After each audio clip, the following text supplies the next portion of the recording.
The story begins with a man whose entire life revolved around the piano. From a very young age, he had been surrounded by teachers, coaches, and wealthy sponsors who recognized his sharp ear and quick learning ability. By the time he was 10 years old, he could play complicated classical pieces that others twice his age struggled to attempt.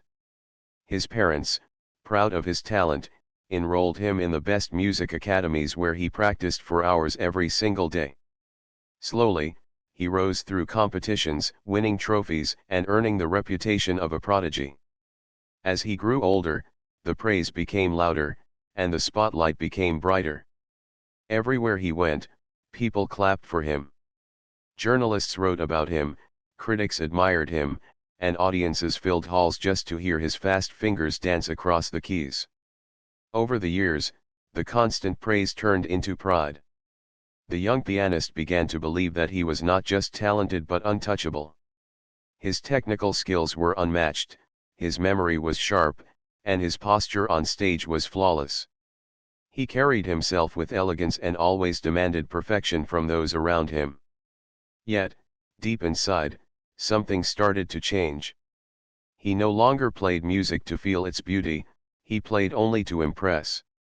He wanted to prove, again and again, that he was the best.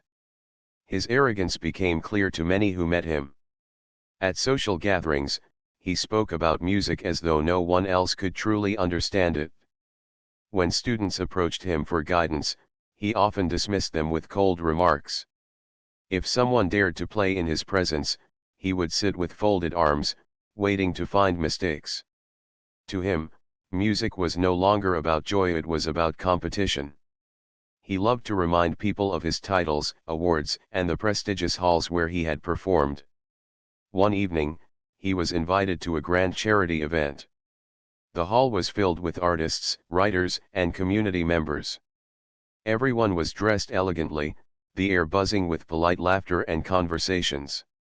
The pianist, as always, held his head high, moving through the crowd as though he were royalty. Many people came to greet him, praising his latest performance in another city.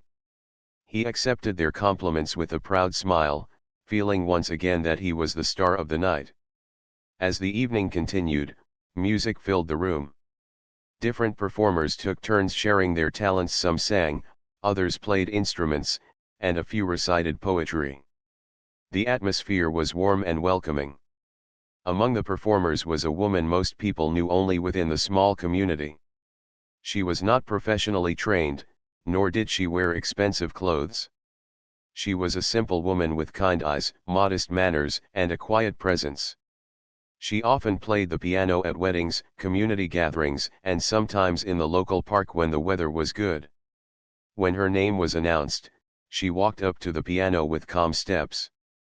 The pianist watched her with little interest, sipping his drink and whispering something to a friend nearby. He expected nothing from her performance. After all, what could an untrained woman possibly show in front of someone like him? But when her fingers touched the keys, the sound that filled the room was different. It was not loud or technically complex, but it was tender, almost like a conversation between the notes and the hearts of those listening. People leaned closer, some smiling softly, others closing their eyes. There was something in her playing that was simple yet powerful, something that seemed to tell a story of love, struggle, hope, and peace all at once. The pianist, however, did not applaud when she finished. He laughed quietly and shook his head. To him, her playing was plain, lacking the fast runs and perfect precision he believed defined true talent. He turned to those sitting near him and said in a tone loud enough for others to hear, "That was sweet, but hardly real music." His words made a few people uncomfortable, but he didn't notice. He was too used to being admired. As the night went on, more people gathered around the woman to praise her. They thanked her for her heartfelt music and told her how deeply it touched them.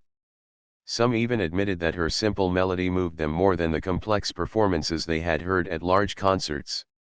The pianist grew annoyed at these comments. How could anyone compare her to him, a man who had trained for years and conquered international stages? His pride pushed him to speak again. With a confident smile and a hint of mockery, he approached the woman in front of everyone and said, "Why don't we make this interesting? How about a piano duel, right here? Let's see what happens when your little melodies meet real music." The crowd grew silent, surprised by his challenge. Some whispered among themselves, wondering if he was serious. The woman looked at him calmly, her expression neither offended nor frightened. For a moment, she hesitated, as if unsure whether to accept such a public challenge. She had never been the type to compete. Music, for her, was a way of sharing feelings, not proving power. But the way the pianist spoke, with so much arrogance, made her realize this was not just about her, it was about defending the true spirit of music. She nodded gently and said, "If it will make you happy, I will play." The pianist smirked, already feeling victorious. To him, this was not a risk at all. He believed her lack of formal training would be her downfall, and this duel would only strengthen his reputation. He imagined the audience clapping for him once again, confirming his belief that no one could surpass his skill. As the news of the upcoming duel spread through the room, excitement filled the air. People gathered near the piano, whispering with anticipation. Some hoped the woman would surprise him, while others doubted she could stand against a professional. The stage was being set, and the pianist, full of confidence, was ready to show off his greatness once more. Little did he know, the simple woman was about to teach him a lesson that all his years of practice and all his trophies had never given him. The room was buzzing with whispers after the pianist made his challenge. People were unsure whether to be excited or worried. On one side stood the world-famous pianist, proud, polished, and certain of his victory. On the other stood the simple woman, calm and gentle, with no medals or trophies to her name. The atmosphere felt like a storm was about to pass through the elegant hall, yet no one could look away.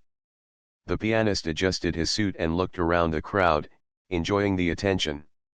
He thrived on moments like this, when eyes were fixed on him. He believed this duel would be another opportunity to prove his superiority. Inside, he was already imagining the applause, the admiration, and the whispers of awe. In his mind, this was not a challenge, it was entertainment, another story for people to tell about his greatness. The woman, however, felt differently. She had not come to compete. She had come simply to share her music and be part of the charity event. Now, standing in front of a proud man who questioned her talent, she felt the weight of more than just playing notes. She understood that this was no longer about her but about the meaning of music itself.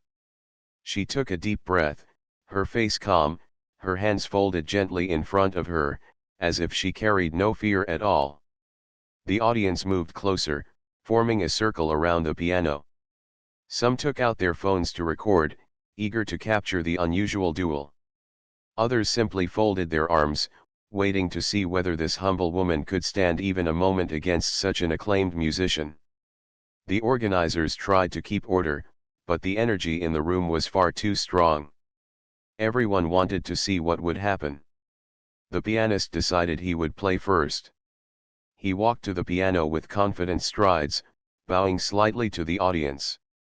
As he sat down, he flexed his fingers and cracked a smile, as though victory was already his. He began with a thunderous opening, his fingers racing across the keys at lightning speed. The hall filled with the sharp, precise sound of a complex piece. He lifted his chin high, closing his eyes dramatically, showing not only his skill but his stage presence. Each note landed with clarity, his hands moving so fast that many people gasped. It was dazzling, like watching a firework show in the sky. The audience clapped and cheered when he finished the first piece. He did not stop there. He played again, this time choosing an even more complicated composition. His goal was not to entertain but to overwhelm, to prove without question that no one could stand against him. His hands never trembled, his rhythm never faltered, and his speed never slowed. By the time he struck the final chord, the room was alive with applause. Many were impressed, some even shouting his name, while others shook their heads in amazement. The pianist stood and bowed deeply, drinking in the praise. He looked over at the woman with a smirk, his eyes saying, "Let's see you match that." Now it was her turn. She walked slowly to the piano, her steps light, her expression unchanged. She did not seem nervous, though inside her heart beat a little faster. She knew she could not compete with his speed or his technical fireworks. That was not her gift. But she also knew that music had another power, one the pianist had long forgotten.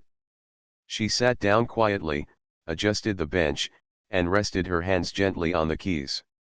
For a moment, she closed her eyes. The room fell silent, the air heavy with anticipation. Then, with a soft touch, she began to play. Her notes were gentle at first, like a whisper. The melody was simple, slow, and pure. At first, some in the audience were unsure. It was not as showy, not as grand as what the pianist had just performed. But as the music unfolded, something changed. The room grew still. The audience leaned forward. Her playing was not about speed or complexity, it was about feeling. Each note carried warmth, like a comforting voice, like a memory of home. As her fingers moved, the melody began to tell a story. It spoke of childhood laughter, of quiet nights under the stars, of struggles faced and overcome, of love that never left the heart. People in the room felt as though she was speaking directly to each of them, telling their own hidden stories through the keys. Some closed their eyes, letting the music wash over them. Others felt tears rising without even knowing why. The pianist, standing nearby, crossed his arms at first, unimpressed. But soon, he noticed the faces of the listeners. He saw the way their expressions softened, the way they connected with her playing in a way they had not with his.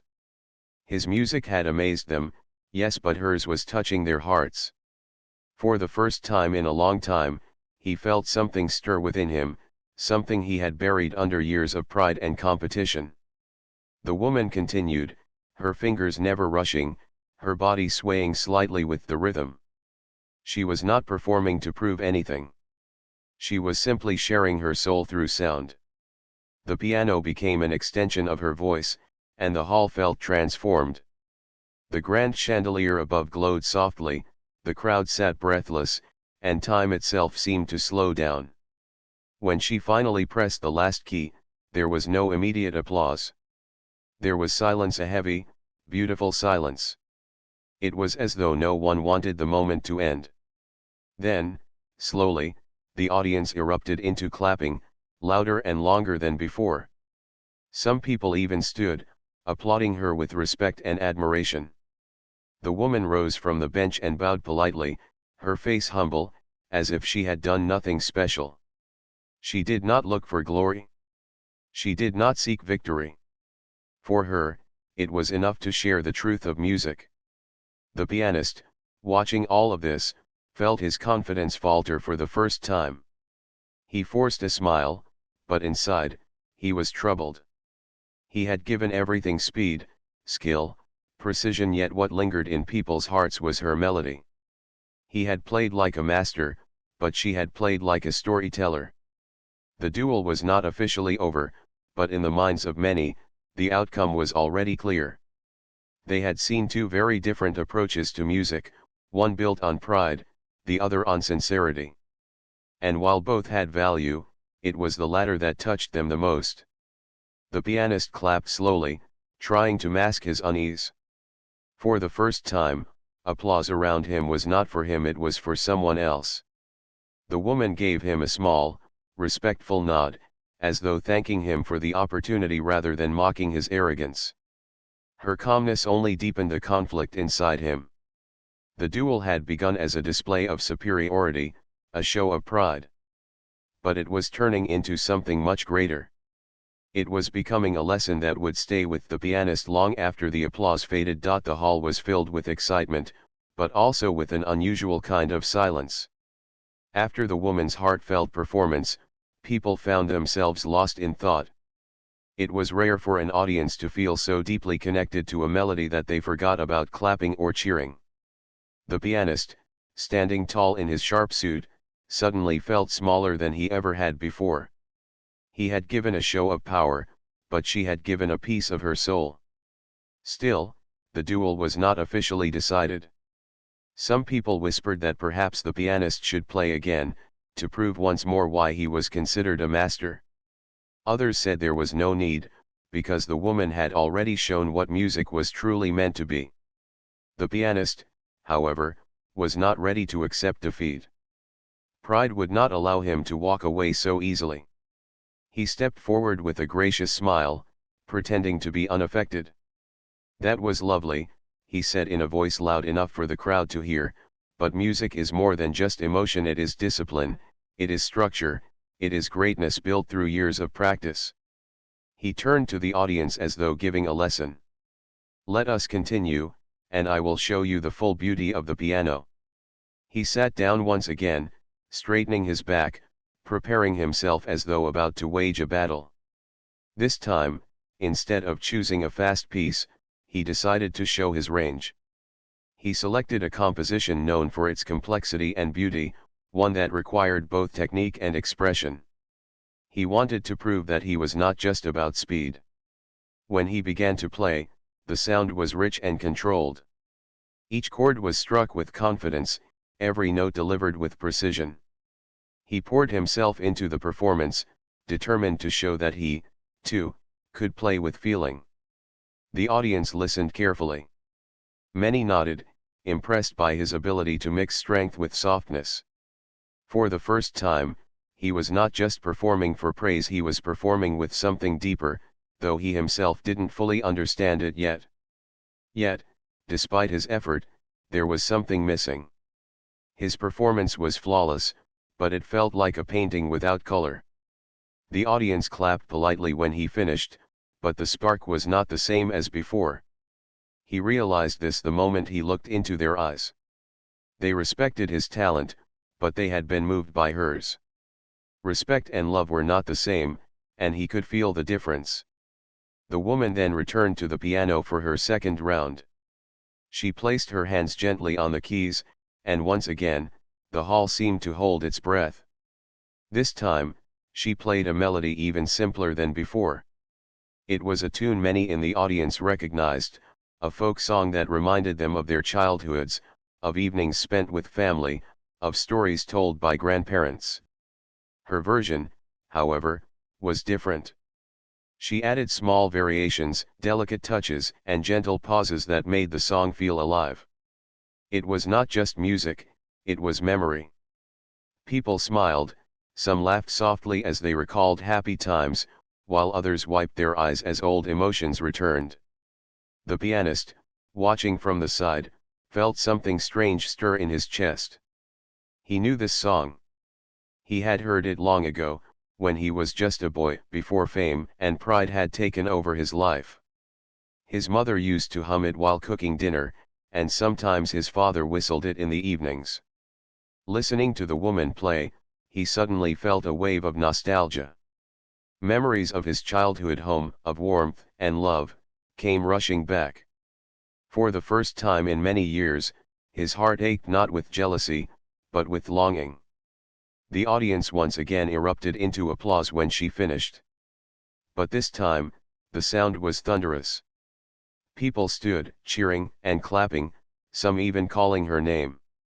They were not just celebrating skill, they were celebrating the way her music had touched their souls. The pianist sat frozen. His mind raced. How could this simple woman, with no medals or training, bring an entire hall to tears with a folk song? How could she move hearts more deeply than he could, after years of strict practice and discipline? For the first time, doubt entered his heart. He stood up and tried to mask his feelings. "Very good," he said, his voice slightly weaker now. "But let us give the audience one last round, shall we? Let us see who can truly leave the strongest impression." He gestured with his hand, inviting her to sit again after him. He sat down and took a deep breath. This was his final chance, and he knew it. He chose one of the hardest pieces in the classical world, one that only true masters attempted. It was full of sharp turns, sudden changes, and endless notes. As he played, sweat formed on his forehead. His fingers flew, his posture remained strong, and the sound shook the room.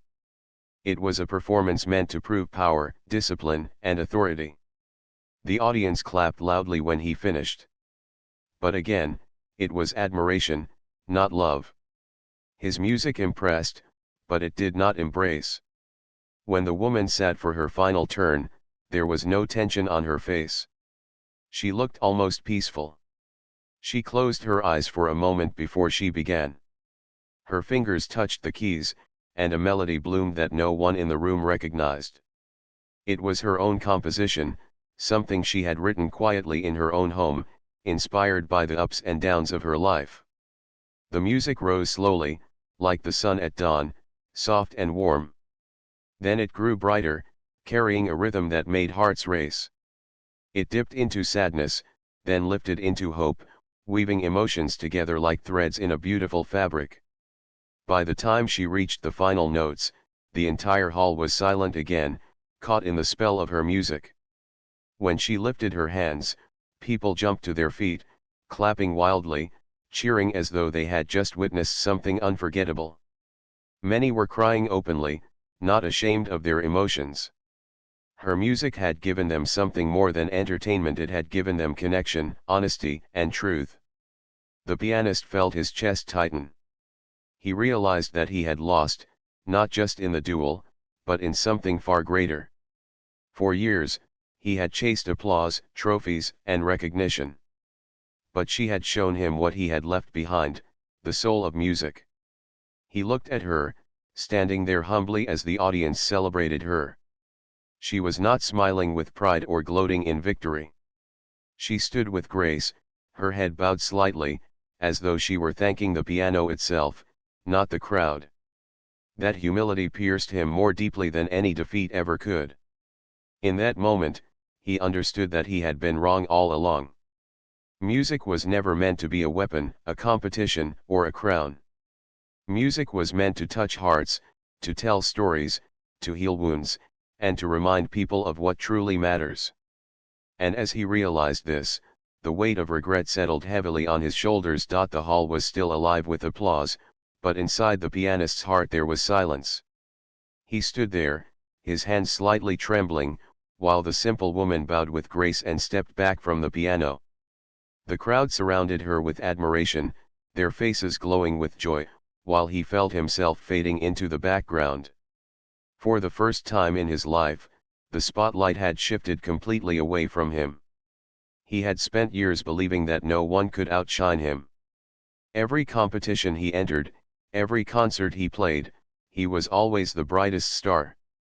But tonight, before his very eyes, someone with no trophies, no training, and no fame had touched people more deeply than he ever had. The weight of that truth pressed heavily on him. He clapped along with the crowd, forcing a smile, but inside, a storm was raging. He remembered the confidence he had felt just an hour earlier, when he mocked her ability. He remembered the smirk he wore when he challenged her. He thought back to the way he believed this duel would be nothing more than a game to remind people of his greatness. But now, all he could feel was regret. As the people gathered around her, thanking her, praising her, some even reaching out to shake her hand, he stood apart, watching quietly. The sound of their laughter and joy seemed far away, even though he was in the same room. For the first time, he felt invisible. Memories began to flood his mind. He thought of his early days, when he first discovered the piano. Back then, he did not care about applause or recognition. He used to sit for hours, simply enjoying the sound of the keys. He remembered the happiness on his parents' faces when he played at home, the way his mother closed her eyes and swayed to the melody, the way his father clapped proudly even when he made mistakes. Those moments were pure, filled with love and simplicity. But somewhere along the way, he had lost that. Fame had come, and with it came expectations, pressure, and pride. He had turned music into a weapon, a competition, a way to stand above others. The child who once played out of love had grown into a man who played only for victory. Now, watching the woman smile humbly at the people, he realized that she still carried the innocence he had lost. Her music was honest, free of pride, free of arrogance. That was why it touched hearts so deeply. He lowered his head, ashamed of himself. For the first time in many years, he questioned the meaning of everything he had done. What good were his medals, his awards, and his titles if he could not move a single heart the way she did with a simple melody?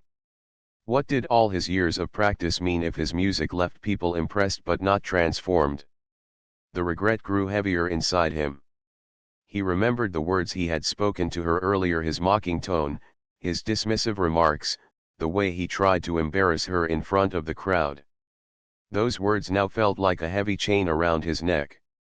How could he have been so blind, so cruel, so arrogant? The duel had been meant to humiliate her, but instead, it had exposed his own weakness. His greatest skill had been overshadowed by her sincerity. For the first time, he understood that skill alone was not enough. Without heart, skill was empty.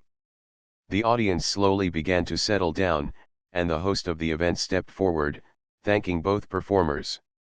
He praised the pianist for his extraordinary technical brilliance, but when he spoke of the woman, his words carried warmth and admiration that made her glow even more. People clapped again, and many left their seats to shake her hand one more time.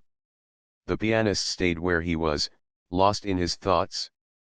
He felt like a boy again, standing before a lesson too big for him to grasp. A deep sense of humility crept into him, something he had not felt in years.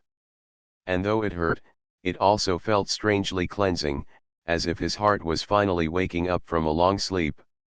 He remembered his teachers telling him that music was not just notes and rhythm, it was emotion, it was a conversation with the soul. Back then, he ignored those words, believing only in practice and perfection. But tonight, in this hall, a simple woman had shown him what his teachers meant. She had done what he could not, she had spoken to the hearts of people. As he stood there, the crowd slowly dispersed. Some guests left the hall, still discussing the duel with excitement. Others stayed behind, chatting in small groups. The woman quietly gathered her belongings, preparing to leave. She looked as peaceful as she had before the duel, as though nothing unusual had happened. There was no pride in her expression, no sign of victory. To her, this had never been about winning or losing, it had been about music. The pianist watched her closely, his chest heavy with unspoken words. He wanted to step forward, to apologize, to tell her how much he admired her playing.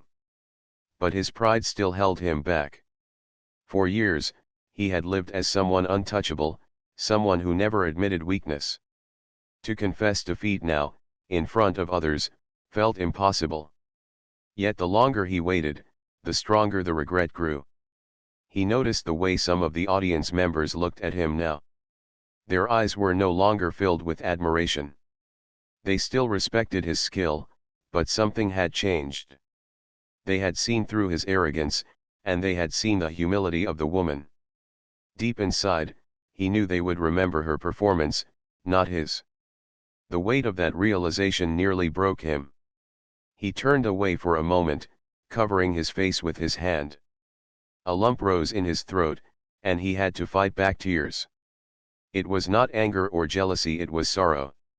Sorrow for the years he had wasted chasing the wrong dream, sorrow for the way he had let pride replace passion, sorrow for the way he had treated a woman who only came to share her gift.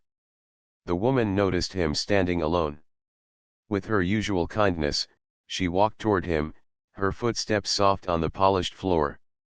He looked up, surprised to see her by his side. She gave him a gentle smile and said quietly, "You play beautifully. You have a gift. But remember, music is not only about showing greatness. It is about sharing your heart." Her words were simple, but they struck him harder than any criticism ever had. He wanted to reply, to tell her how wrong he had been, to thank her for teaching him a lesson he desperately needed. But his voice caught in his throat. All he could do was nod slowly, his eyes filled with emotions he could not put into words. That night, when the hall finally emptied and he walked out into the cool air, he felt like a different man. The city lights glowed around him, but he barely noticed. His mind replayed the duel over and over, the dazzling speed of his own fingers, the heartfelt simplicity of hers, the applause for him, the tears for her. For the first time, he admitted the truth to himself: he had lost. Not just the duel, but the meaning of music. And though regret filled his heart, a new feeling slowly began to rise beneath it, a desire to change. The night after the duel was long for the pianist. He lay awake in his quiet hotel room, staring at the ceiling, unable to sleep. The sound of the woman's music still echoed in his ears, soft yet powerful, like a whisper that refused to fade. He replayed every moment, the way the audience had fallen silent during her playing, the way their eyes had filled with tears, and the way they had stood to applaud her. No applause he had ever received had felt so true, so full of love. For hours, he thought about his life. He remembered the endless hours of practice, the long days of rehearsals, the strict discipline he forced upon himself. He thought about the trophies that lined the shelves in his home, the posters with his face on them, the programs with his name printed in bold letters. He had everything a musician could dream of: fame, recognition, wealth. But as he lay there in the darkness, he realized he had nothing of what truly mattered. The woman had none of those things, yet her music had power beyond his imagination. She had touched hearts without needing to prove herself. She had no medals, yet she had won something far greater: the love and respect of people. And she had done it without arrogance, without pride, without even trying to win. That thought humbled him more than anything. The next morning, he woke up with a heavy heart. He looked at his hands, the same hands that had once made him feel invincible.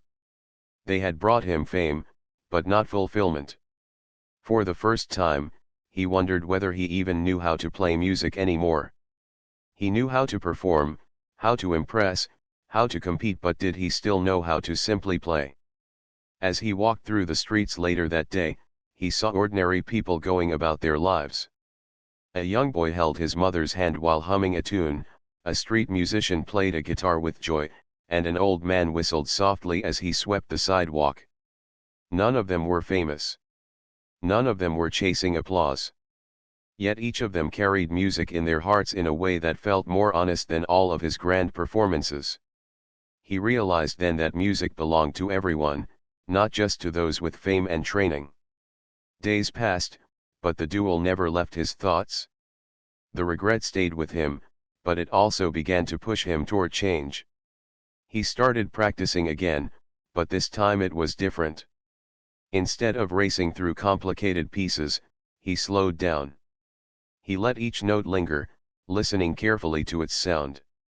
At first, it felt strange, but slowly, he began to feel something he had not felt in years: the simple joy of playing. He also began to revisit songs he once ignored, songs that were not technically demanding but full of meaning. Old folk tunes, lullabies, and simple melodies returned to his fingers. He thought of his childhood, of his mother's humming, of the happiness in his father's eyes. He realized those simple tunes carried more heart than the grandest concertos. For the first time, he played not for competition, but for himself.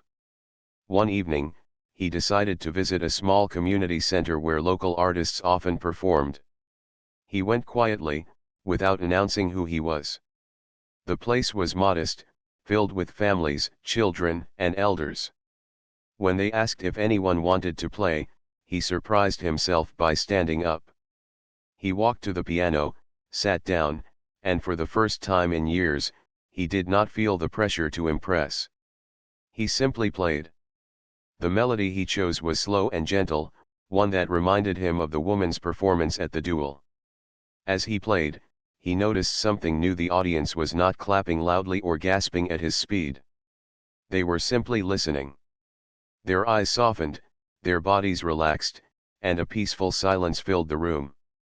When he finished, there was applause, not thunderous, but warm and sincere. He smiled, and for the first time, the applause felt enough. From that day on, his life began to change.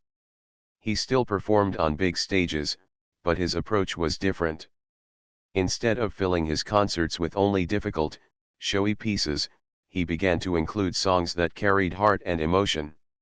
He started speaking to his audience before playing, sharing the stories behind the melodies, explaining what they meant to him. Slowly, people began to notice the change. His performances were no longer just brilliant, they were meaningful. He also started teaching differently. In the past, when students came to him, he had only focused on perfection, scolding them for every mistake. But now, he encouraged them to feel the music, to connect with the story behind the notes. He told them, do not just play to be fast. Play to be true. His students noticed the difference, and many said his lessons inspired them more than ever. The memory of the woman never left him. Though he saw her only once, her impact stayed with him forever. He often thought of her as the teacher he never expected, the one who reminded him of the heart of music. Whenever he played with honesty, he felt as though she was there, guiding him silently. Years later, when people looked back at his career, they noticed the change. Critics wrote about how his performances had grown deeper, how his playing seemed to reach into the soul. Audiences described his concerts as experiences rather than shows. And though he was still recognized as a master pianist, what people loved most was not his skill, but his sincerity.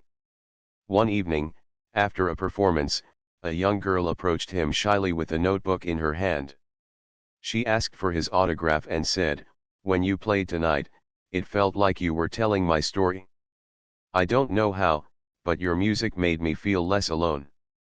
Her words touched him deeply. He realized that this was what music was truly meant to do, not to win competitions, not to collect trophies, but to touch lives. In that moment, he silently thanked the simple woman once again, for teaching him the most important lesson of his life. He never forgot the duel, but he no longer saw it as a defeat. Instead, he saw it as the turning point that saved him from losing himself completely. What had once been a night of humiliation had become the night of his rebirth as a true musician. And whenever people asked him about his greatest performance, he would smile softly and say, "It wasn't mine. It was hers."